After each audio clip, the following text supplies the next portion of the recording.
Hi Didi. Hi Titi. ඉතින් අදත් අපි ඔයාලට ගෙනාවේ ලස්සන කොරියන් කතා මාලාවක් ගැන තොරතුරු ටිකක්. ඔව්.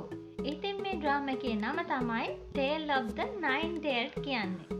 ඉතින් මේකේ සිංහල තේරුම නම් බලිගෙනවේ කතාව. ඔව්. ඉතින් මේ කතාව ගොඩක් ලස්සන කතාවක්. ඉතින් මේ කතාව ළඟදිම ජාතික රූපවාහිනියේ විකාශනය වෙන්නේ. ඔව් ඩිඩි.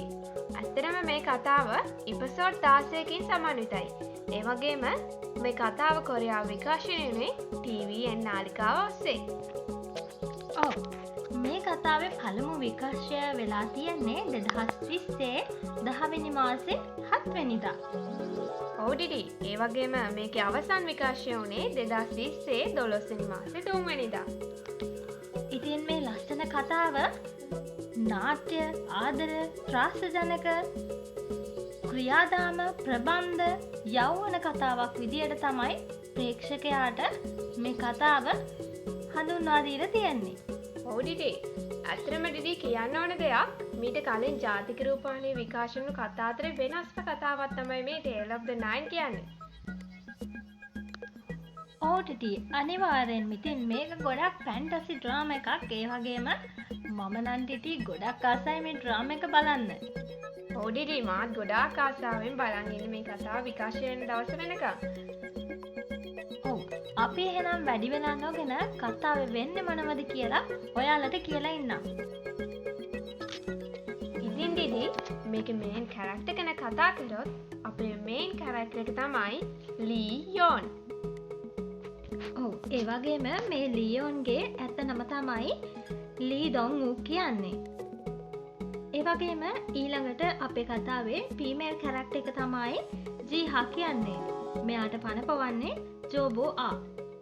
ඔව් ඒ වගේම අපේ මේන් කැරක්ටර් එකගේ මාළේ තමයි ලී රං. මෙයාට රංගනයේ දායක වන්නේ කිම් බං. ඔව් එහෙනම් වැඩි වෙලා නොගෙන අපි කෙලින්ම කතාවට යමු. ඉතින් යාළුවනේ මේ කතාවේ ප්‍රධාන චරිතය තමයි ලියෝන් කියන්නේ. ඉතින් ඇත්තටම කිව්වොත් මෙන්න මෙයා හිවලෙක්.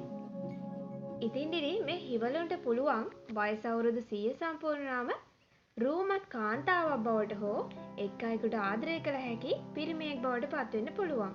ඔව් ටිටි ඒ වගේම මෙයාට පුළුවන් වුණා වසර 1000ක් ජීවත් වුණොත් අහසේ ආශිර්වාදයෙන් බලවත් හිවලෙක් බවට පත් වෙන්න. ඉතින් මේ ලියෝන් කියන්නේ වලිගනමේ හිවලෙක්. ඔව් ඔහු අතීතයේ ආරක්ෂක කඳුකර ආත්මයක් ලෙස තමයි වැඩ කළේ. ඔව් මේ අතරතුර ඔහුට හම්බ වෙනවා ආයෝන් කියලා තරුණියක්. ඔව් මේ දෙන්න ආදරය කරන්න පටන් ගත්තා.